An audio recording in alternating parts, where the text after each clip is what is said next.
할렐루야. 사랑하는 대강의 가족 여러분, 오늘 하루도 하나님의 말씀과 동행하는 삶이 되길 소망합니다. 오늘 함께 나눌 하나님의 말씀은 사도행전 23장 11절 말씀입니다.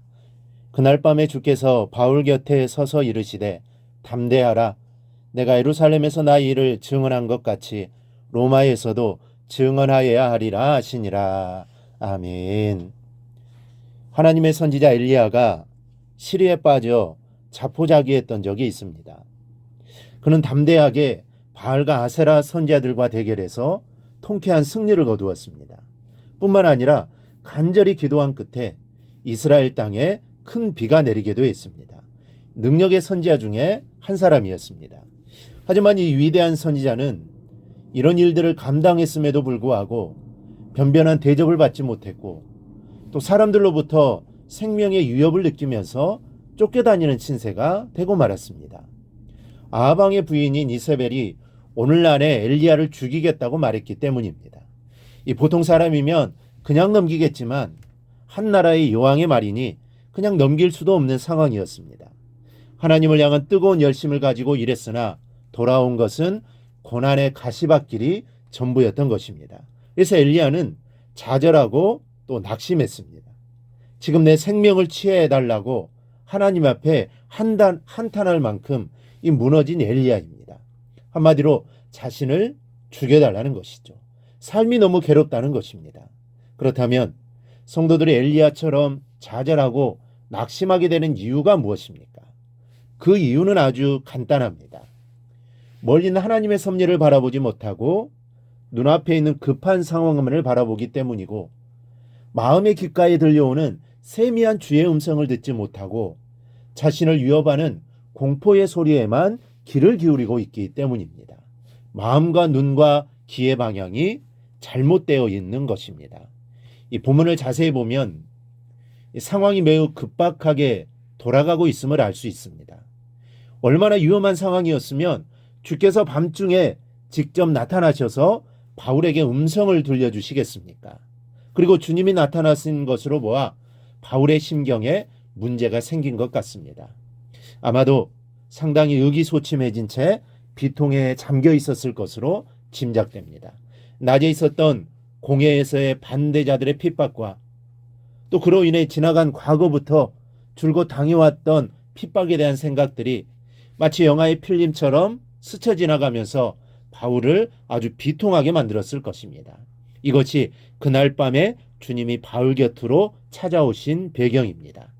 그리고 이로 인해 바울은 다시 한번 주님을 만나는 귀한 경험을 하게 됩니다. 주님은 한 번도 바울 곁을 떠나지 않으셨지만 이날에는 특별히 그에게 힘을 주시고 위로해 주시기 위해서 바울이 느끼도록 찾아오신 것입니다. 우리 하나님은 이렇습니다. 내가 지쳐 있고 힘들어 있을 때 특별히 찾아오셔서 우리를 위로해 주시고 힘을 주십니다. 그러니 힘들어도 너무 낙심하지 않기를 바랍니다. 반드시 주님이 찾아오십니다. 주님은 기진맥진하여 지칠 대로 지쳐있는 바울에게 찾아오셔서 두 가지 말씀을 하십니다. 먼저는 담대하라고 말씀합니다. 우리 인간은 강하지만 동시에 한없이 나약한 존재입니다. 강할 때는 엄청난 일을 감당할 수 있지만 약할 때는 그냥 무너지고 마는 존재가 인간이라는 존재입니다. 특별히 성도는 주님을 의지하지 않고서는 한시도 서 있을 수 없으며 주님의 도움이 없이는 아무것도 감당할 수 없는 존재입니다. 그래서 빌립보서 4장 13절은 내게 능력 주시는 자 안에서 내가 모든 것을 할 수 있느니라 말씀하셨습니다. 또 요한복음 15장 5절은 나는 포도나무에 너희는 가지라 내가 그 안에 거하면 사람이 열매를 많이 맺나니 나를 떠나서는 너희가 아무것도 할 수 없음이라고 했습니다. 하나님 안에서는 무엇이라도 할 수 있지만 하나님 없이는 아무것도 할 수 없는 존재가 그리스도인이라는 말씀입니다.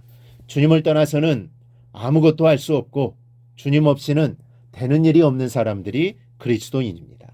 그렇기 때문에 바울과 우리를 향하여 내가 함께하니 담대하라고 오늘 격려의 말씀을 주고 계신 것입니다. 우리도 주님의 이 음성을 들을 수 있기를 바랍니다. 힘들고 외롭고 괴로울 때 나를 찾아오셔서 담대하라, 힘내라는 주님의 음성을 꼭 들을 수 있기를 바랍니다. 둘째는 증거라고 하셨습니다. 11절 하반절을 보면 내가 예루살렘에서 나의 일을 증언한 것 같이 로마에서도 증언하여야 하리라. 로마 선교에 대한 새로운 비전이 이날 밤 주님의 위로와 격려에서 나오고 있는 장면입니다. 이 바울에게뿐만이 아닙니다. 모든 성도에게는 이 증거의 사명이 있습니다. 이 가라는 주님의 명령을 받들 의무가 있습니다. 하나님은 우리에게 위로를 주시는 것은 우선적으로 우리를 위하시는 것이지만 동시에 세상의 모든 영혼들을 사랑하시기 때문입니다. 그들을 살려야 하는데 그 일을 위해서 우리를 위로하시고 힘주시기도 하시는 겁니다. 이 바울을 위로하시고 힘을 주신 이유도 동일합니다. 바울을 위한 일이기도 하지만 바울이 힘을 얻어 구원 사역을 계속하도록 하기 위함입니다.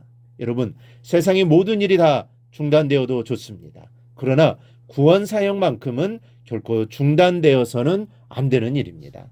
하늘이 두 쪽 나도 예수를 증거하는 일은 계속되어야 하는 일인 것입니다. 하나님이, 주님이 여러분 곁에서 늘 여러분들을 지켜보시면서 위로와 용기를 더해 주신다는 사실을 믿으시기 바랍니다. 그리고 그만큼 주님이 나를 사랑하고 있다는 사실과 증거자의 삶을 요구하신다는 사실을 알고 오늘도 변함없이 증인의 삶을 살아가기를 바랍니다.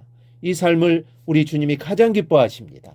오늘 하루도 주님이 주시는 위로를 경험하시고 위로로 복음 증거에 최선을 다하는 하루가 되기를 주님의 이름으로 축원합니다. 오늘 묵상한 말씀을 굳게 잡고 삶으로 실천하며 살아내는 대강의 모든 성도들이 되기를 축복합니다.